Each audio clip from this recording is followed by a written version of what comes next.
बहुत तेज बारिश हो रही है। उस समय गांव का एक मछुआरा तालाब से मछली पकड़ने गया।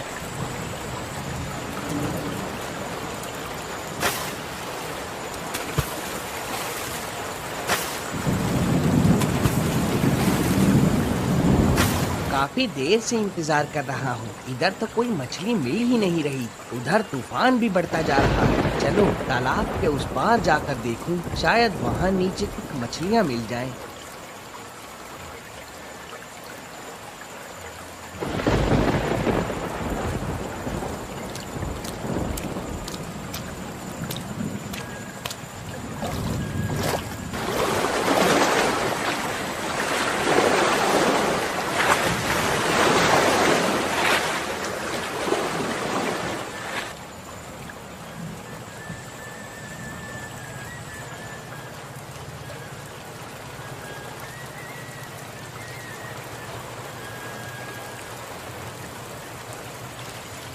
अरे ओ भाग्यवान, देखो तो आज कितनी ताजी ताजी मछलियाँ पकड़ कर लाया हूँ। जरा कुछ मछली तल कर दो, बहुत भूख लगी है, थोड़ा खा लूँ।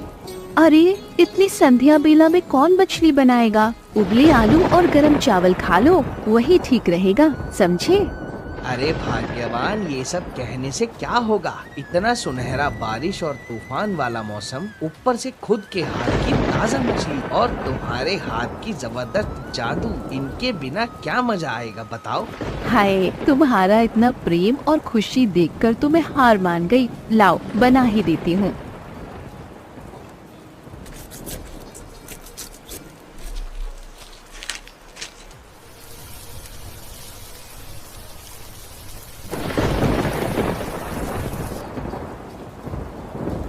अरे भाग्यवान, तुम्हारे हाथ की बनी मछली से इतनी प्यारी खुशबू आ रही है। लगता है खाने से पहले ही मैं इस खुशबू में खो जाऊंगा। तुम्हारे खाने बनाने की कोई बराबरी नहीं कर सकता, समझी भाग्यवान?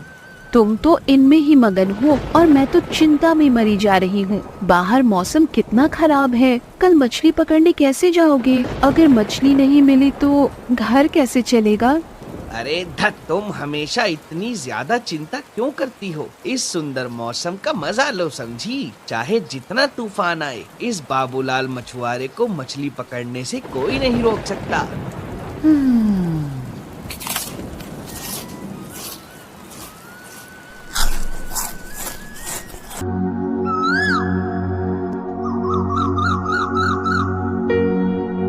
अगले दिन सुबह सुबह बाबूलाल मछली पकड़ने के लिए निकल पड़ा। नदी के बीच जाकर जाल बिछाकर मछली फंसाने का इंतजार करने लगा। कुछ देर बाद अचानक बाबूलाल ने एक प्यारे छोटे बच्चे को देखा। ये मैं क्या देख रहा हूँ? ये मासूम बच्चा इस गहरी नदी में क्या कर रहा है? जल्दी इसे उठाना होगा, नहीं तो कोई अनहोनी हो सकती है। ऐसा कहते हुए बाबूलाल उस बच्चे को उठा लिया और घर की ओर लौट पड़ा।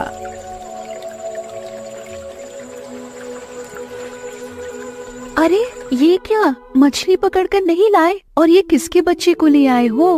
मैं मछली पकड़ने गया था, तभी अचानक देखा नदी के पानी में ये नन्हा बच्चा टूटी फूटी हालत में बहता चला आ रहा है। मुझे बहुत दया आई, इसलिए तुरंत घर ले आया। पता नहीं किस अभागे का बच्चा है ये।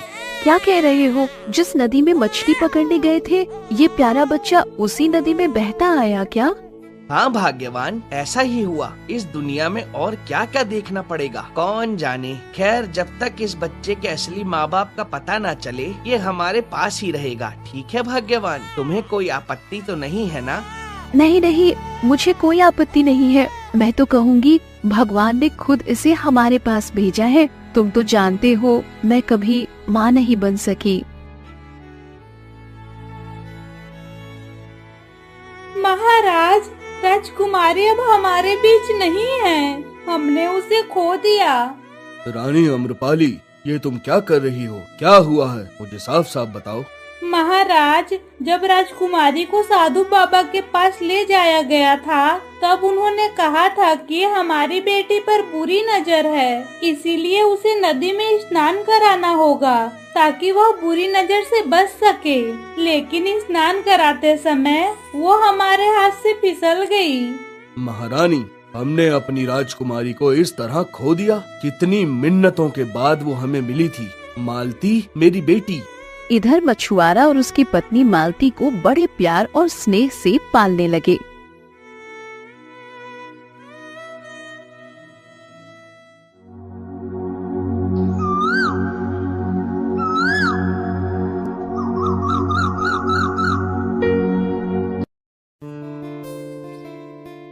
ये क्या हो रहा है? क्या मैं अपनी आंखों से गलत देख रही हूँ या सूरज कहीं और से उग रहा है? जो लोग मुझे देख तक नहीं पाते थे वो अचानक मेरे घर चले आए। हम तुझे देखने नहीं आए हैं, तेरी गोद में जो बच्चा है उसे देखने आए हैं। इसका मतलब लोग जो कहते थे वो सच है। कहाँ से उठा लाई ये बच्चा? सुना है तू तो माँ बनने लायक नहीं, तो फिर ये किसका बच्चा है? कहीं चोरी तो नहीं किया? बोल बोल ना।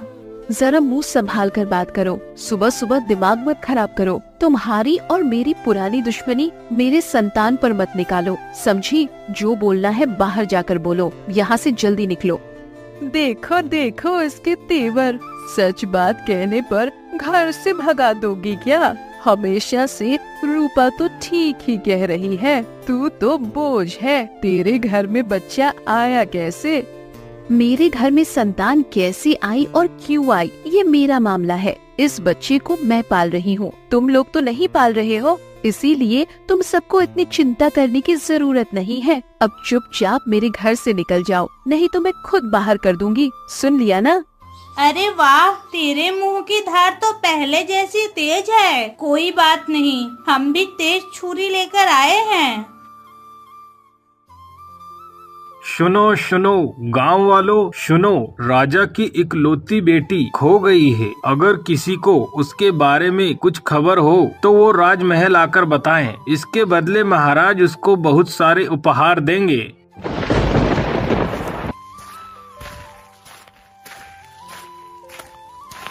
अरे ये तुम हाफ क्यों रहे हो? क्या हुआ? भाग्यवान, सर्वनाश हो गया। हमारे घर में जो बच्चा है वो कोई और नहीं, हमारे महाराज की प्यारी राजकुमारी है। हमें उसे वापस करना होगा, नहीं तो हमें बहुत बड़ी सजा मिलेगी। भाग्यवान जल्दी करो, चलो उसे लौटा दे। ये क्या कह रहे हो? इस बांझ औरत के घर भगवान ने एक संतान भेजी और अब उसे भी लौटाना होगा? नहीं, ऐसा मत कहो। उसे मेरे पास ही रहने दो, वो मेरी प्यारी संतान है, मैं उसे नहीं दूंगी। कृपया करके मुझे उसे लौटाने के लिए मत कहो, दया करो। लेकिन भाग्यवान, समझने की कोशिश करो। अगर हमने ये बच्चा नहीं लौटाया और पकड़े गए तो हमें सजा हो जाएगी। भाग्यवान नहीं, इसमें समझने जैसा कुछ नहीं है। सजा हो तो हो जाए, मैं इस बच्ची को अपने आंचल में छुपा कर रखूंगी। अपनी बच्ची को किसी को नहीं दूंगी।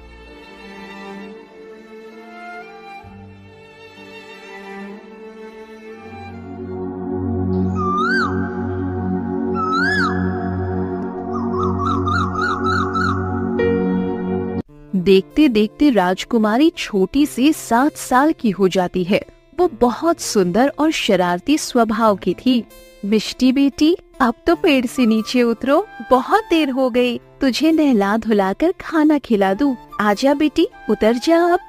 नहीं माँ, आज मैं नहीं उतरूंगी। तुम मुझे रोज खाना खिला के सुला देती हो, कभी मेरी सहेलियों के साथ खेलने नहीं देती। आज मैं भूलकर भी नीचे नहीं उतरूंगी। बस मैंने बोल दिया, आप जाओ, मैं अभी खेलूंगी। अच्छा ठीक है, मैं वादा करती हूँ, आज तुझे खाना खिलाकर नहीं सुलाऊंगी, खेलने जाने दूंगी। अब तो उतर जा बेटी। ले बेटी, जल्दी खा ले, सभी खाना ठंडा हो रहा है। ओहो माँ, आज भी वही चावल और सब्जी? ये सब मुझे अच्छा नहीं लगता है माँ। बेटी, तू तो जानती है ना कि हम कितने गरीब हैं। तेरे बाबा मछली पकड़कर जैसे तैसे घर चलाते हैं, इससे बेहतर खाना हम दे भी नहीं सकते बेटी। फिर भी कल तेरे बाबा से कहूँगी कि कुछ अच्छा लेकर आए। तुम तो रोज ऐसा ही कहती हो, लेकिन मैं कह रही हूँ कल मैं मसालेदार मटन ही खाऊंगी, बता देती हूँ। खाना खाने के बाद मिष्टी अपने सहेलियों के साथ खेलने चली जाती है। ओ राजू, आज हम क्या खेलेंगे? आज हम छुपन छुपाई खेलेंगे। हाँ, तुमने अच्छा खेल बताया। चलो तय करें कौन चोर बनेगा। आज तुम सब छुपो, मैं तुम्हें ढूंढूंगी। मैं उस तालाब के किनारे वाले पेड़ के नीचे छुप रही हूँ, ठीक है? तालाब के किनारे एक रानी बैठी रो रही थी। आप तालाब के किनारे बैठकर क्यों रो रही हैं? क्या हुआ आपको? बेटी, मैं इस राज्य की महारानी अम्रपाली हूँ, लेकिन अंदर से मैं बिल्कुल खाली हो गई हूँ। मैंने अपनी ही संतान को इस नदी में खो दिया है। अरे रानी माँ, आपको कितना दुख है। आपकी बातें सुनकर मुझे बहुत दुख हुआ। आप मत रोइए, भगवान आपके बच्चे को जरूर वापस लौटाएंगे। देखिएगा, आपकी बेटी जहाँ भी होगी बहुत अच्छी होगी। अगर मेरी बेटी मेरे पास होती तो वो भी तुम्हारे जैसी बड़ी होती। तुम्हें देखकर मेरे दिल को थोड़ी शांति मिली। अब से तुम रोज दोपहर में मुझसे मिलने आना बेटी। ठीक है रानी माँ, अब से मैं रोज दोपहर में आपसे मिलने आऊंगी। बेटी, तुझे तो आजकल घर में देख ही नहीं पाता। कहाँ रहती है सारा दिन? तुम्हारी बेटी तो अब मेरी कोई बात नहीं सुनती, बस घूमती रहती है। दोपहर को खाना खाकर न जाने कहाँ चली जाती है। बाबा, माँ की बात नहीं सुनो, मैं कहीं नहीं घूमती हूँ। बताऊँ ना बाबा, कुछ दिन पहले मैं तालाब के किनारे खेलने गई थी। वहाँ रानी माँ से मेरी मुलाकात हुई। अब मैं रोज उनसे मिलने जाती हूँ। उनकी बेटी बचपन में खो गई थी, इसीलिए वो बहुत दुखी हैं। बाबा, हमारी रानी माँ बहुत अच्छी इंसान है, सच में बहुत ही अच्छी। हे भाग्यवान, मुझे क्यों सुनना पड़ रहा है? मिष्टी की माँ, आज के बाद से तू कभी भी उस तालाब के किनारे रानी से मिलने नहीं जाएगी। वो बड़े लोग हैं, उनके विचार अलग होते हैं। हमारे जैसे गरीब लोगों का उनसे मेल जोल ठीक नहीं। मैं जो कह रहा हूँ समझी तू? लेकिन बाबा, रानी माँ बहुत अच्छी हैं। पक्का एक दिन मैं आपको भी उनसे मिलाऊंगी, तब आपको भी समझ में आएगा बाबा। तेरे बाबा ने जो कहा वो तेरे कान में नहीं गया क्या? फिर भी मुँह चलाकर जवाब दे रही है। आज के बाद तेरा घर से बाहर निकलना बंद, समझी?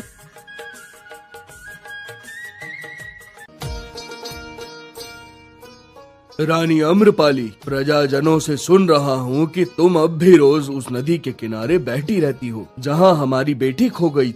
इस तरह बैठे रहने से क्या वो लौट आएगी रानी?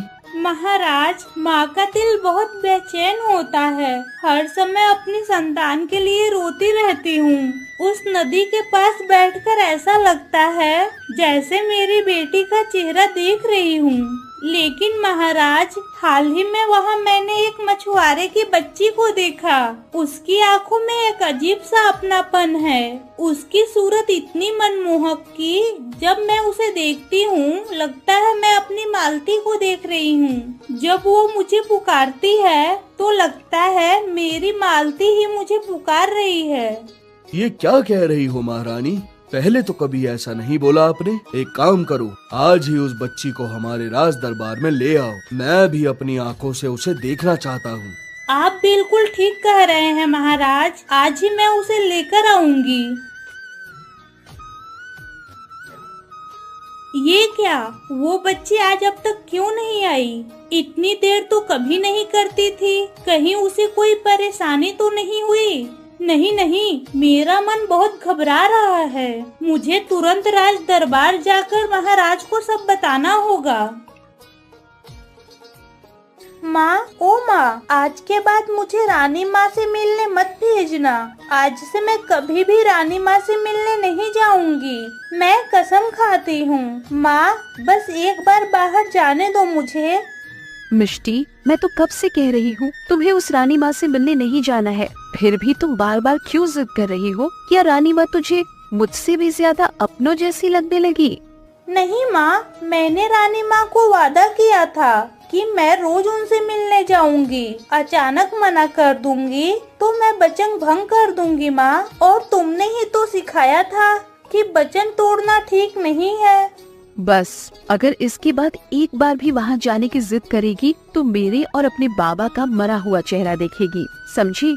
नहीं माँ, ऐसा मत कहो। इस दुनिया में आप दोनों से ज्यादा मेरा कोई अपना नहीं। मैं कहीं नहीं जाऊंगी।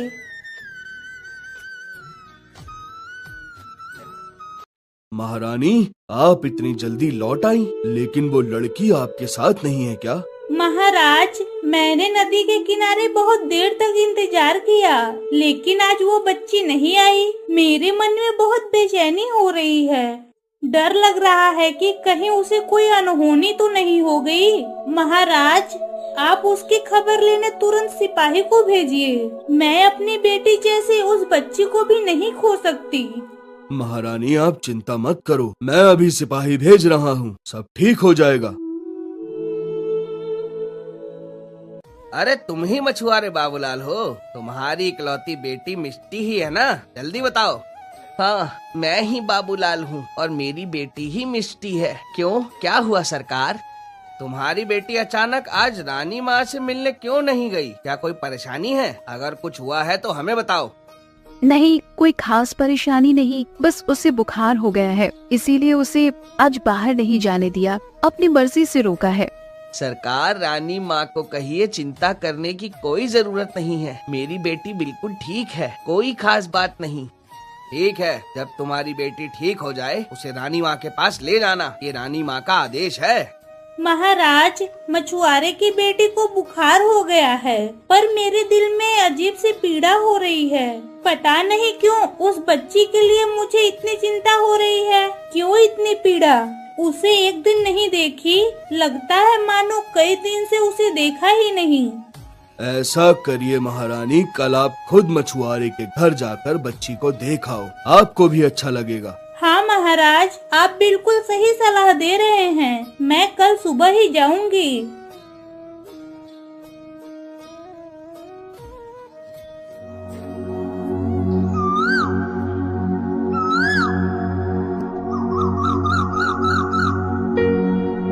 राजा के लोग खोजते खोजते हमारे घर तक पहुंच गए हैं। भाग्यवान, जल्दी करो, इससे पहले कि हम पकड़ में आ जाएं, हमें खुद ही उस बच्ची को वापस कर देना चाहिए, नहीं तो बहुत बड़ी मुसीबत सामने है। तुम समझ रही हो ना भाग्यवान, मैं क्या कह रहा हूँ? और फिर दूसरों के संतान को इस तरह छुपा कर रखना हमारे लिए ठीक नहीं। उसकी माँ बहुत दुखी हो रही है।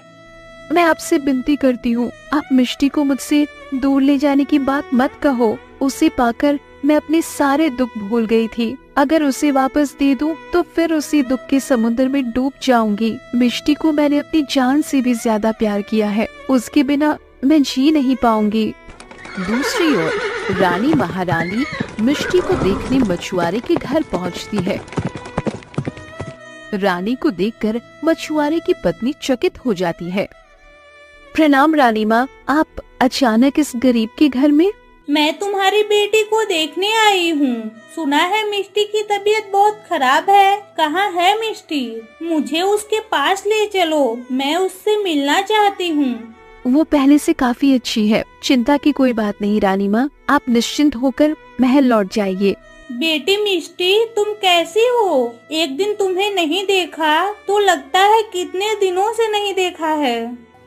मैं अब ठीक हूँ रानी माँ, आप मुझे देखने मेरे घर आई, मुझे बहुत खुशी हुई रानी माँ। गीता, तुम्हारा घर तो देख रही हूँ कितना टूटा फूटा है। तुम लोग यहाँ मिष्टी के साथ कैसे रह पाते हो?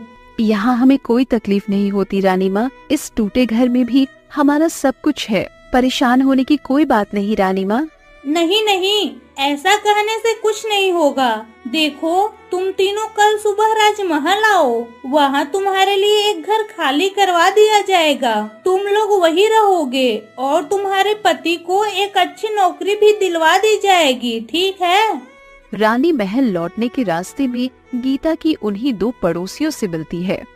प्रणाम रानी माँ, आप अचानक हमारे गांव में, कोई समस्या है क्या? नहीं, दरअसल बाबूलाल मछुआरे की बेटी बीमार थी, उसे देखने आई थी। अजीब ममता हो गई है उस बच्ची के लिए। खैर, तुम सब लोग ठीक हो ना? कोई दिक्कत हो तो महाराज को जरूर बताना, समझी?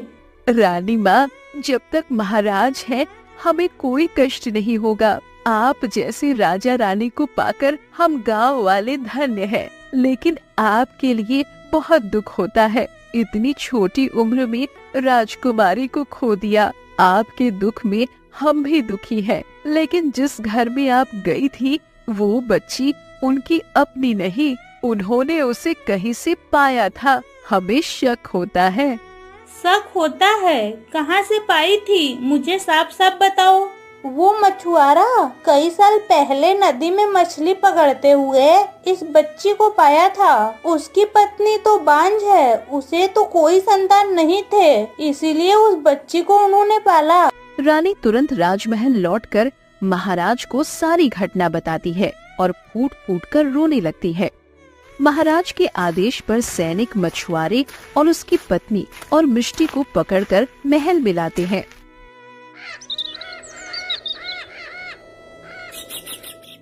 बेटी मालती, तू मिष्टी नहीं, तू मेरी खोई हुई राजकुमारी है। जिनके साथ तू खड़ी है वो अपराधी हैं। उन्होंने तुझे इतने साल हमसे छुपा कर रखा। आ मेरी बच्ची, आ मेरी गोद में, आजा। लालची मछुआरे, तुझे तो मैं कठोर सजा दूंगा। इतने साल तक दूसरों की बेटी को अपना बताकर रखा। बेटी मालती, आ मेरी बच्ची, हमारे पास आ। नहीं नहीं, मैं आपकी बात पर विश्वास नहीं करती। मैं अपने माँ बाबा से बहुत प्यार करती हूँ। मैंने देखा है उन्होंने मुझे कितनी मुसीबतों से पाला है। मैं आपकी बेटी नहीं हूँ, मैं आपके पास नहीं आऊंगी। हाँ बेटी मिष्टी, तू हमें इतना प्यार करती है, लेकिन हम तेरे प्यार के लायक नहीं है। महाराज और महारानी सच कह रहे हैं, वो तेरे असली माता पिता हैं। हम तो कुछ नहीं, हम तो एक अपराधी हैं। मैंने सिर्फ ममता की लालच में ऐसा किया, मुझे माफ कर देना बेटी। सैनिक, इन दोनों को जेल में डाल दो। महाराज के आदेश पर मछुआरे और उसकी पत्नी को जेल में डाल दिया गया। दूसरी ओर राजा और रानी को उनकी खोई हुई बेटी मिलने की खुशी होती है।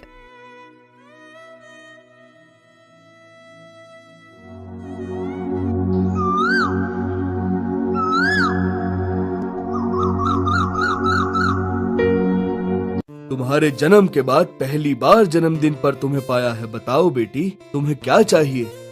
बाबा, मेरी बस एक ही विनती है, मेरे मछुआरे माँ बाबा को छोड़ दो। मुझे पता है उन्होंने गलती की, लेकिन उन्होंने मुझे बहुत प्यार दिया बाबा।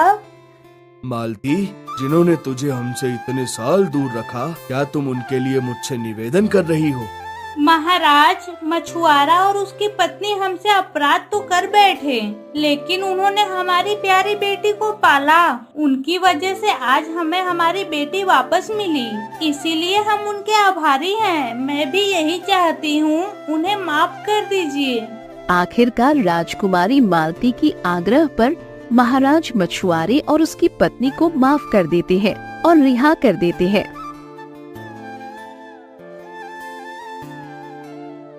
रानी माँ, मुझ जैसी अपराधिन आपके सामने मुंह दिखाने के लायक नहीं, फिर भी आपसे कहती हूँ, मुझे माफ कर दीजिए। मैं लोभी थी, माँ बनने के लोभ में ये कर बैठी। मैं वादा करती हूँ इस गांव से दूर चली जाऊंगी, कभी मालती के साए तक नहीं पड़ने दूंगी। माफी मांगने की जरूरत नहीं, तुमने जो गलती की उसकी सजा मिल गई, लेकिन तुमने हमारी बेटी को माँ बनकर पाला और माँ की ममता कभी गलत नहीं होती। तुम लोग अब हमारे साथ ही महल में रहोगे। हम सबने तुम्हें माफ कर दिया। यह कहानी पसंद आई हो तो और नई अधिक कहानियों के लिए इस वीडियो को लाइक करें, शेयर करें और हमारे चैनल को सब्सक्राइब करें।